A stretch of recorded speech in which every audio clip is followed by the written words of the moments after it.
This is Far From Home. I'm Scott Gurian.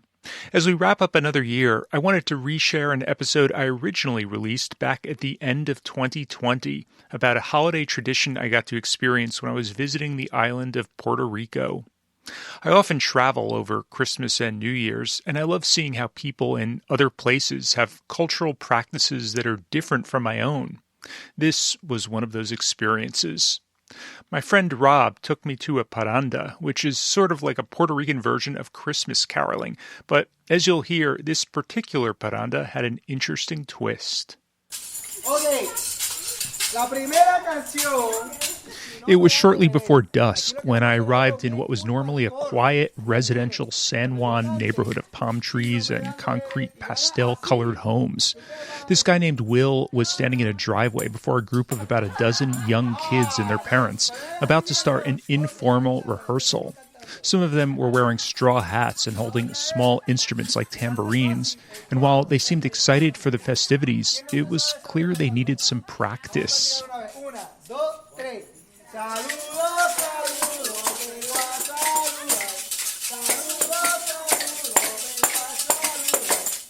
Their first attempt was laughably bad, but these were 5- and 6-year-olds after all, and they'd get better as the night wore on. At first glance, this seemed like the sort of parranda that people all over Puerto Rico might participate in around this time of year. My friend Rob explained how it worked. Basically, people get together and go from house to house and sing songs, and then they're provided with food and drink and whatnot, and it's very much a traditional thing. And so they've got all instruments for the kids here, Maracas and what are these instruments? Claves, which are just two sticks that meant to use to keep the beat, and then guiro. I mean, these are modern ones that you get at the drugstore, but the traditional ones are made out of like a hollowed out gourd, and then you use like a device to kind of scrape it, and that gives it that scraping sound. It's very typical of a parranda. So I guess in theory the way it's supposed to work is like people start out at someone's house, then they go to the next person's house, and they're supposed to like surprise them. Then that person joins in the crowd, and then they go to the next house. Yeah, but I don't think it works that way anymore. You know, everybody knows they're coming, but I'm sure there are some like that. There was something unusual about this particular parranda, though. There's a small Japanese community on the island, very small, like numbers probably 100 or less, like out of 3.2 million people. And my wife is one of them, and this family is another half Japanese, half Puerto Rican family. They're really kid-friendly, and they like to do a lot of activities, and so this is a very unique parranda in that it's a Japanese Puerto Rican parranda. It turned out that Will, the song leader, grew up in Puerto Rico, but was part Chinese and part Dominican, and his wife was Japanese. Their 7-year-old and twin 6-year-old sons were among the small crowd that had gathered. After hearing the kids rehearse, I was wondering at first whether they'd be able to learn all these songs, but Will assured me not to worry. Everybody sings in the parrandas. Usually they're simple because they just keep repeating. So people, after they get drunk, it's okay because it's the same thing over and over and over. So we have just exited his house now that we're done rehearsing, and we are walking down the block. What we're supposed to be doing is sneaking up to one of the neighbors' houses, and we're supposed to surprise them with singing. So he keeps telling everyone to be quiet. It's a bit hard with a bunch of young kids. We're trying our best. This is like herding cats here. And we're walking up to the front of their house. Okay, they're getting ready, standing in a line. He's counting off. A la una, a la dos, y a la tres. Saludos, saludos, venga, saludos, saludos. They began singing Saludos, Saludos. We're coming to offer our greetings. And while they still weren't perfect, it sounded like their practice earlier had actually paid off. Oh, here they come. They turned on the lights. They're finally coming out. The guy has a pillow. He's pretending like we woke him up. He's yawning. He's pretending to yawn. He's thanking us for coming. And then it was time for the next song.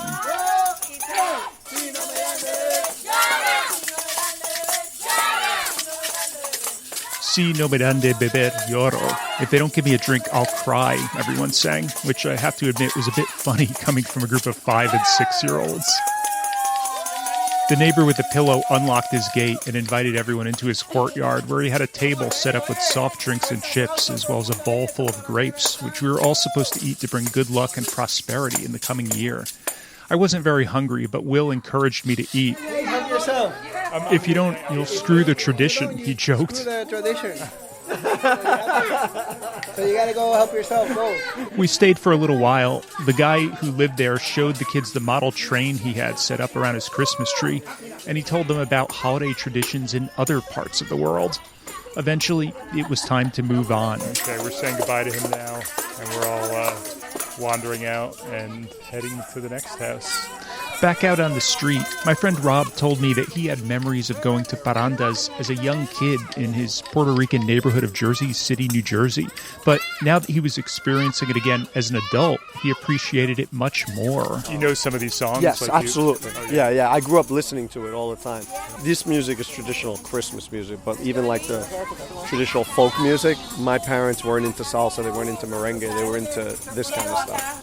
I guess it's so much more authentic being back here, actually in Puerto Rico. Are you glad that you're raising your son in this? Absolutely, because another thing I noticed is that my Puerto Rican cultural heritage was stuck in like the people that came in the 50s and 60s, and it was sort of stunted. Because that's when Rob's parents moved from the island to the States.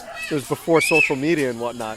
So I come here, and yes, I'm descendant of a Puerto Rican family, but I mean, I feel like to be from someplace is to know the cultural references, the jokes, the inside jokes. So I'm really glad that my son is going to have that cultural reference that I didn't have and kind of be more in touch with his culture. There seems to be a generational thing that, like for years and years, there were traditions that people's grandparents brought or foods they cooked or whatever. And that kind of stuff went out of fashion, and people are like, we don't want to repeat those traditions, we don't want to continue to learn the languages they spoke. And it just seems like over the last decade or so, maybe it just looks that way to me, but it seems like people are reconnecting with their traditions and their families. I don't know. I think it all depends. In my family in particular, we must have, of my generation of cousins, is probably 13 or 14 of us. Only 3 of us can speak Spanish with any kind of skill. I would say I'm like 85% fluent. I mean, I conduct business in Spanish, but I make mistakes, and any Puerto Rican will know in about 2 minutes that my parents are Puerto Rican, but I wasn't raised here. But for me, it was very important. My parents definitely exposed us, my brother and I, and then, I was the one that kind of took to it and always kind of liked the traditions of it. And so I definitely want to expose my son to that, and to the other side of his family, which is Japanese. After walking a bit, we got to the next house, and it was time for the part of the parranda that everyone seemed to enjoy the most, the bomba. The way it worked was that they'd sing the chorus of the song, then point to a random person in the crowd who had to come up with some sort of little rhyme off the top of their head.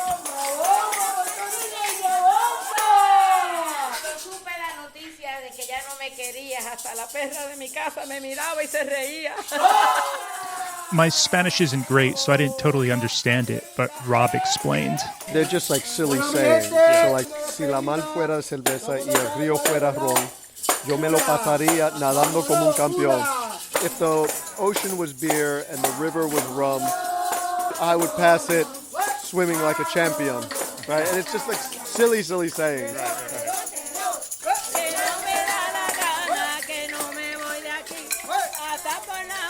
We had some more snacks and refreshments, and then the group sang its goodbyes while heading out the door to the third house, where Will's mother, Mildred, lived.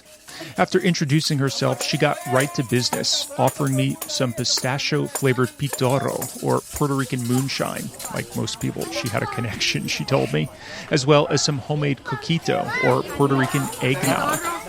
Can you believe I've been in Puerto Rico all this time and I have not had a coquito yet? When you go to my house, you're going to coquito and pitoro, because I have pitoro and coquito. Okay, good. I was worried that this was just for the kids. There wouldn't be any alcohol. Don't worry. I have a special place there that we can have. Yes. She escorted me to her refrigerator and poured me a bit of each.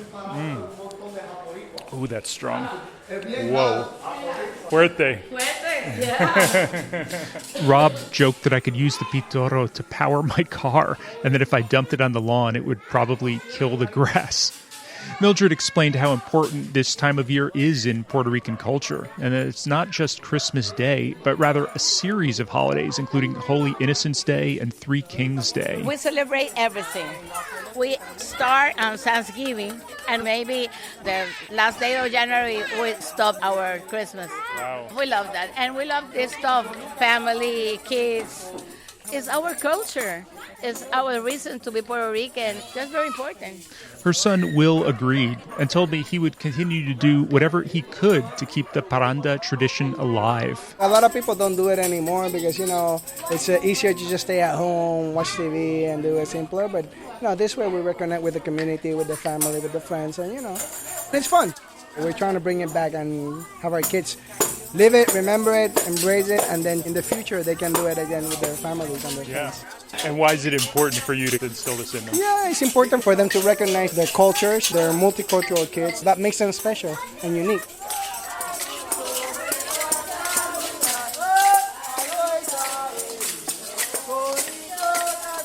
Thanks again to my friend Rob for hosting me during my trip to Puerto Rico. As always, you could follow Far From Home on Instagram or Facebook to see photos and videos from my travels, and check out my website at farfromhomepodcast.org.